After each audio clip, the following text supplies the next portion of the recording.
छोटे से गांव की लड़की और उसकी गौ भक्ति, एक बूढ़ी महिला और उसकी गाय का ऐसा चमत्कार जिसने पूरे गांव को बचा दिया। देखिए कैसे एक साधारण सेवा भाव ने बारिश और बाढ़ में घर को बचा लिया। क्या आप जानते हैं कि एक साधारण महिला की सेवा ने पूरे गांव को बाढ़ से बचा लिया?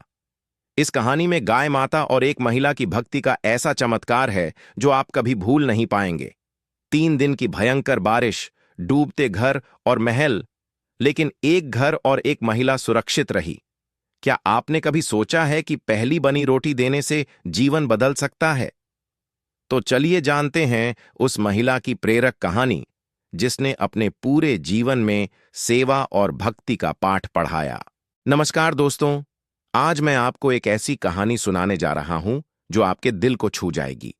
यह कहानी है गाय माता की सेवा और सच्चे भक्ति भाव की। गांव में एक छोटी सी लड़की रहती थी जिसका नाम मधु था। मधु के परिवार में माँ बाप और दादी रहती थीं। मधु बचपन से ही बहुत संवेदनशील और धार्मिक स्वभाव की थी। वह अपने घर के आसपास घूमते हुए हमेशा गायों को देखती और उनकी सेवा में दिलचस्पी दिखाती। मधु की दादी हमेशा कहती थीं, बेटी, पहली बनी रोटी गाय माता को खिलाना बहुत पुण्य का काम है। मधु जब छोटी थी तो हर रोज अपनी दादी और माँ के साथ गायों के पास जाती। वह अपनी छोटी हथेली में पहली रोटी लेकर गाय के पास जाती और लोटे का पानी खूंटे में डाल देती। उसका यह काम इतनी लगन और श्रद्धा से होता कि पूरा परिवार देखकर खुश हो जाता। समय बीतता गया और मधु बड़ी हुई। उसके माता पिता ने उसका विवाह अच्छे परिवार में कर दिया। विवाह के बाद भी मधु ने गाय माता की सेवा नहीं छोड़ी। वह हर रोज सुबह जल्दी उठकर गाय का चारा देती, खूंटे की सफाई करती, गोबर उठाती और दूध निकालती। जब वह रोटी बनाती तो पहली रोटी हमेशा गाय को देती। मधु की यह सेवा देखकर उसके ससुराल वाले भी बहुत खुश होते। उसकी सास कहती, मधु, तुम्हारा यह काम बहुत पुण्य का है। गाय माता तुम्हारे घर को हमेशा सुरक्षित रखेंगी। धीरे धीरे मधु को एक पुत्र का जन्म हुआ। घर में अब हमेशा गाय रहती और मधु हर दिन भक्ति भाव से उसका ख्याल रखती। लेकिन जैसे जैसे समय बीता, मधु बूढ़ी होने लगी। उसके हाथ पांव कमजोर हो गए। अब वह सब काम खुद नहीं कर पाती थी। तब उसने अपनी बहू से कहा, बेटी, अब मैं बूढ़ी हो गई हूं। अब तुम्हें गाय माता का ध्यान रखना होगा। समय पर चारा देना, पानी डालना और पहली रोटी हमेशा गाय को देना। बहू ने वादा किया, माँ जी चिंता मत कीजिए, मैं सब संभाल लूंगी। लेकिन बहू ने धीरे धीरे गाय की सेवा में ढील दे दी। वह बच्चों और पति को रोटी पहले देती और गाय को भूल जाती।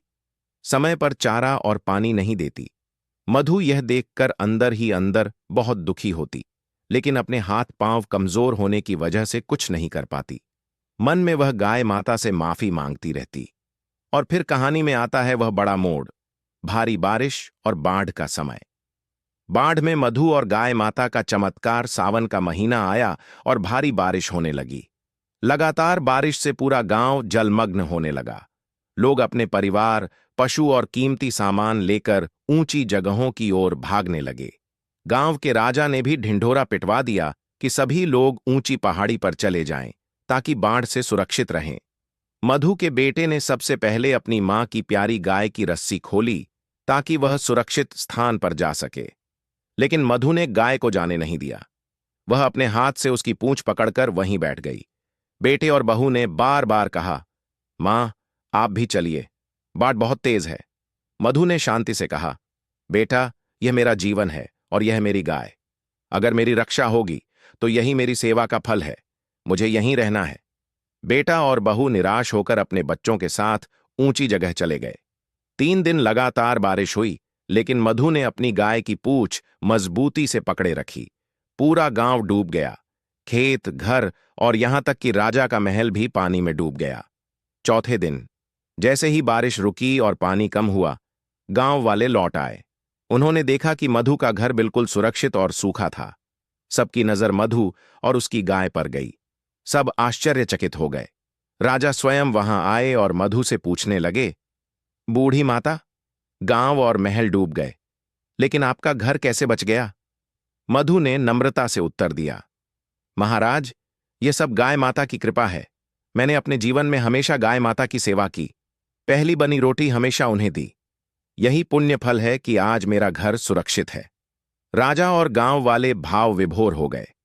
मधु की बहू और बेटे को अपनी गलती का एहसास हुआ। उन्होंने मधु से माफी मांगी, क्योंकि उन्होंने समझा कि गाय माता की सेवा में डील देना कितना बड़ा पाप है। मधु ने राजा से कहा, महाराज, सभी किए गए दान और धर्म का फल मरने के बाद मिलता है, लेकिन गाय माता की सेवा का फल जीते जी भी मिलता है। राजा ने तुरंत पूरे राज्य में आदेश जारी किया, पहली बनी रोटी हमेशा गाय माता को खिलाएं और उनकी सेवा करें। गांव के लोग मधु की भक्ति और सेवा भाव को देखकर प्रेरित हुए और सबने वचन लिया कि वे भी गाय माता की सेवा करेंगे। सेवा, भक्ति और प्रेरणा। बारिश रुकने के बाद गांव वाले और राजा जब मधु के घर पहुंचे तो उन्होंने देखा कि मधु अब भी अपनी गाय की पूंछ पकड़कर बैठी थी। गांव के लोग कह उठे, देखो, यही सच्ची भक्ति और सेवा है। राजा ने मधु से पूछा, मां, आप बूढ़ी हो गई हैं, फिर भी आप अपनी गाय माता की सेवा क्यों नहीं छोड़ती? मधु ने हंसते हुए उत्तर दिया, महाराज, जीवन छोटा है लेकिन पुण्य बड़ा। मैंने अपने पूरे जीवन में गाय माता की सेवा की। यह केवल एक कर्तव्य नहीं, बल्कि मेरा प्यार है। सेवा भाव ही सबसे बड़ा धन है। राजा और गांव वाले भाव विभोर हो गए। मधु की भक्ति और सेवा की कहानी पूरे राज्य में फैल गई। मधु की बहू और बेटा अब गाय माता की सेवा में पूरी लगन दिखाने लगे। बच्चों ने भी यह सीख लिया कि भक्ति और सेवा सबसे बड़ा पाठ है। समय बीतता गया। मधु अब बहुत बूढ़ी हो गई थी, लेकिन उसकी भक्ति और सेवा का प्रभाव गांव में हमेशा दिखाई देता रहा। मधु की कहानी हमें यह सिखाती है, सच्ची सेवा कभी व्यर्थ नहीं जाती। भक्ति और प्रेम से किया गया कार्य हमेशा फलदायी होता है। गाय माता जैसी जीवित देवता की सेवा से जीवन सुरक्षित और सुखमय बनता है। राजा ने आदेश जारी किया कि पूरे राज्य में गाय माता की सेवा और पहली रोटी का नियम हर घर में पालन हो, और इस प्रकार मधु का जीवन प्रेरणा बन गया। सच्ची भक्ति, सेवा और प्रेम का जीवन। सेवा का फल कभी व्यर्थ नहीं जाता, चाहे वो छोटी हो या बड़ी। सच्ची भक्ति और प्रेम से किया गया कार्य जीवन में चमत्कार ला सकता है। पहली बनी रोटी हमेशा गाय माता को देने से आपके घर में सुख और समृद्धि आती है। जीवन में दूसरों की भलाई और जीवों की सेवा ही सबसे बड़ा धर्म है। भक्ति केवल पूजा करने में नहीं, बल्कि रोजमर्रा की सेवा में भी दिखाई देती है।